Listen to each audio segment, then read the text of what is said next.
Yes, all right. Oli ku Yugi Update CV kusinzira obanga otuwuliriza kuli saayi nnyo kuliko obwakedde kuli saayi nnyo mu Uganda lya weekend kansuubire nti buli muntu byamugendedde bulungi nnyo gwe mukwano gwange ali eyo ampuliriza. Ngenda maaso n'okusaasira abo abalwadde abakosefu nammwe abafuiriddwako abaabwe Mukama Katonda agire nga abagumya abasaasirire ddala nnyo. Ngenda maaso n'okusabira mwena abagenda maaso n'okukakalabya emirimu gyammwe Mukama Katonda abateeremu ekisa mu buli kimu kye mukola. Yes, abali mu diaspora mbatumiddeko nnyo mwebale kwekumira ku Yugi Update CV mukola kyamaanyi nnyo okubeezaawo amayengo gano. Kaakati ensonga egenda mu maaso erabika okuba erinnye enkandaggo oluvannyuma lwa gavumenti ya wano okugenda mu maaso n'okulumiriza European Union saako ne ambassador owe Germany ku bintu ebyagenda mu maaso. Kigambibwa nti nno ensonga oba entabwe eva lwa European Union genda kusinkana kibiina kya National Unity Platform wali eri Makerere e Kavule era ne bafunamu conversation eyatwala essaawa ennungi ennyo ezaawulyako ddala. Kakati nneeno ensonga yandibanga eddala yeraliikiriza gavumenti ya wano mu Uganda kubanga ebibuuzo bingi ebiri ku nsonga eno era ne bannayuganda babyebuuza ku sayidi zombi. Sayidi zombi zeebuuza ekibuuzo kino bannayuganda saako ne gavumenti. Lwaki gavumenti egenda mu maaso n'okubanga eremera ku nsonga eno ate nga baakayisa etteeka lya UPDF Amendment Bill? Lwaki bagenda mu maaso n'okukiremerako? So nga ate ku ludda olwa gavumenti lwo lugamba lwebuuza ekibuuzo kino lwaki we tumaze okuyisa biiru eno we bagenze ne basinkana ekibiina kya National Unity Platform babadde bateeseganya ku nsonga ki? Oluvannyuma lw'ebyo Muhoozi Kainerugaba Chief of Defence Force yagenda mu maaso n'okutiisatiisa ba delegates bano era kigambibwa mu kutindiga eggendo wasali musale yali ayagala baali banoonyayo assurance eri safety yaabwe ku ebyo ebyali bisikaleetingira ebitambulira ku social media gino Muhoozi Kainerugaba bye yali agenze mu maaso n'okupostinga. Kitegeeza nti byabeeraliikiriza naye nga bibeeraliikiriza bwereere kubanga si gwe gusoose gino Muhoozi Kainerugaba okuba ng'ateeka post ezitiisa ku ba delegates ng'abo ku ba westerners abo ava mu western countries ba investors ebyaza byogera bulijjo. So si ekintu ekyandibadde kigenda mu maaso n'okuba nga kibatiisa naye lwakuba nti kakati gavumenti ya Uganda erabye ng'eno ye chance ey'okuba nga evaayo esobola okunafuya ba delegates bano ddala mainly ng'ekwatidde ddala ku ambassador we Germany olw'ensonga nti nno buli muntu alisobola okuba nga avaayo ng'alaga ye alwanirira eddembe ly'obuntu ng'ali human rights. Ensonga eno ebakoseza ddala nnyo kubanga babalaba mubayingiridde. Olw'ensonga ebikola bibagenda mu maaso n'okukola mu bannayuganda ddala bikulagira ddala nti n'eddembe ly'obuntu likyoboolebwa mu ggwanga lino era lyetaagako omulwanirizi. Ebbanga gye limaze ng'ebikolwa bino bigenda mu maaso n'okukolebwa tetufunangayo kitongole kyonna oba human rights activists groups bivaayo ne actions ez'enjawulo ku bitongole ebikuuma ddembe ku security agencies ezigenda mu maaso n'okucunya bannayuganda. Jjukira ze zigenda mu maaso n'okuinvolvinga mu kubuzaawo bannayuganda mu kutokyalinga mu kuba bannamawulire. Ebyo byonna ebikola ne bibaawo nga teri wadde human rights activities group eyali evuddeyo kulwanirira ku bantu ku ddembe ng'eryo. Jjukira wano ekyali mu by-elections wano e Kawempe tewaliyo kagurupu n'akamu kuwawulirako nti no kalina kikakoonyeeko ku nsonga eno ng'ebitongole security agents bigenda mu maaso n'okukuba abantu abawagizi bannamawulire n'ekitongole ekya Electoral Commission tekyavaayo kuwakanya mbeera eno oba kuteekawo maanyi. Kyakkiriza obuyinza babukiwambeko masekkati nga buli ensi yonna eraba. Kyensobola okunyumizaako gwataaliyo nti polling station zonna zaali zifugibwa ba security agents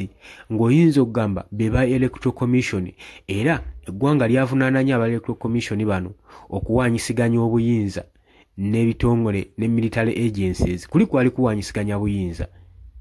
wakuba kye tutaalabako nti aba electoral commission bo basaavinga mu kifo ki mu mbeera eno eyaliwo kale ebikolwa ng'ebyo byabulwako bivumirira kati toyinza kunenya European Union kuvaayo kulwanirira munnayuganda na kwogera ku nsonga oba kutuukirira kibitebe ekya National Unity Platform bababuuze engeri ensonga zino zonna kubanga nazo zibababuzaako pulaani olw'ensonga nti no bannansi tuli kati mu nsi nga bannansi bawambibwa awatali wadde musango ne babuzibwawo n'akomawo nga atokyalingiddwa ate ne bamudetaininga awatali wadde kuswala wadde n'okufuna medical treatment ebyo wali obirabye mu nsi ki okuggyako Uganda kati Uganda yeetaagako abagirwanirirako banaye tukkirize ministries nga ze ziri mu Uganda tezikyayinza kutaasa munnayuganda tezinalanga ekyefe balinga munnayuganda olw'ensonga nti nno nze nawe tukkirize kkiriza obagaana gwe muna ERAM muna NRM muna DP muna FDC muna POOL One National Unity Platform tukkirize nti Uganda tekyayinamu ministries ziri independent nga zo ejjojjo lyawalamu walabi wano nga bawambye Edi Mutwe ekitongole ekya Uganda Human Rights Commission ekiwandiikira UPDF Institute ne Genome Hoskine Rugaba ebbankaluwa basobole okuba nga balirizinga Edi Mutwe olw'ensonga nti nno ekitongole kyali kigamba mu bbaluwa Mariam Wangalya gye yawandiika agamba nti nno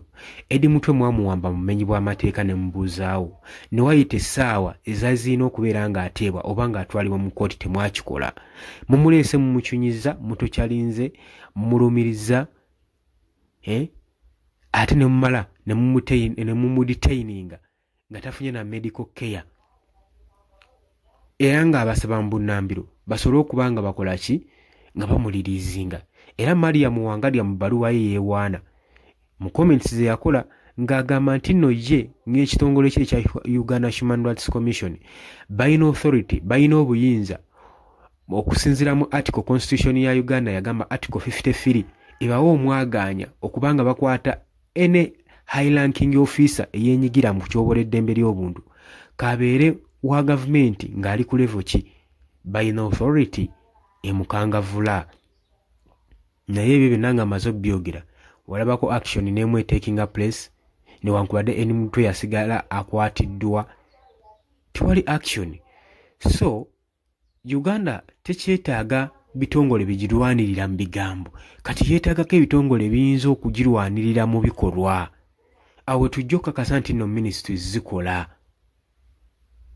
naye tewaliiwo ngeri ki gye tugenda kubaakingamu Andrew Mwenda saako n'abasigadde ogenda maaso n'okucriticizinga ekikolwa ekya European Union kye baakoze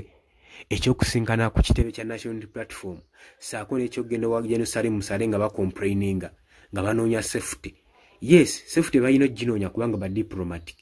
newankubadde bagamba bamenye etteeka erya convener Vienna Covenant newankubadde baalimenye Uganda kati wetutuuse buli ekirimu buli minisitule egenda maaso n'okumenya amateeka era wonooba tomenyeeko tolina tteeka ly'omenye Uganda tosobola kusurvivingiramu go ge mazima ye Uganda y'olwaleero Uganda wewali amateeka nga tegakyakola nga tebagoberera amateeka bwe baba bagagoberera nnyo yo gavumenti gye wano kye yakoze ekyokuyisa etteeka lya UPDF Amendment Bill mu Parliament kyokka nga kooti ensukkulumu kino ekiragiro yakigaana dda kitegeeza gavumenti yo kennyini yanyoomodde court orders kibayita contempt of court kati ngamba otya nti bannansi bo bagenda kuba batambulira mu mateeka ensi Uganda yavadda ku mateeka constitution zonna zaakwatibwamu dda ekkomo ku bisanja tebikyaliwo emyaka ebyo byonna kati nogamba mu tutambulira constitution oli n'avaayo ng'avevenga mu Uganda ina constitution zaayo zetambulirako era ze tulina okutambulirako tebalimba mu Uganda tetulina constitution zetutambulirako tutambulira ku mudumu gwa mundu so aba European Union saako ne ambassador wa Germany kye bakoze nze nkisekendinga. Uganda twetaaga amawanga agamu gaveyo gatulwanirire newankubadde tuli independent. Side emu yokka yeri independent. Bali mbuyinza bokka ku side ya government be bali independent. Bana Uganda tebali independent. Tuli mu ggwanga ng'omuntu tasobola kutwalibwa mu kkooti n'awooza musango gusinga. Tuli mu ggwanga wotwalibwa mu kkooti nga bakusingisiza dde omusango. Tuli mu ggwanga demokrasiya mwatakolera kati ng'ogamba nti nno tuli independent.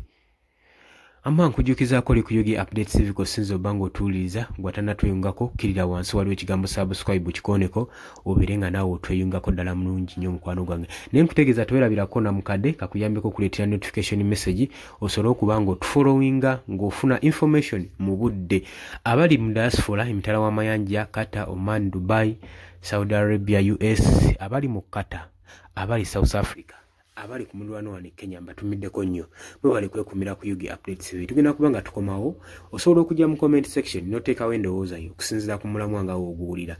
Mbagala nnyo mweraba.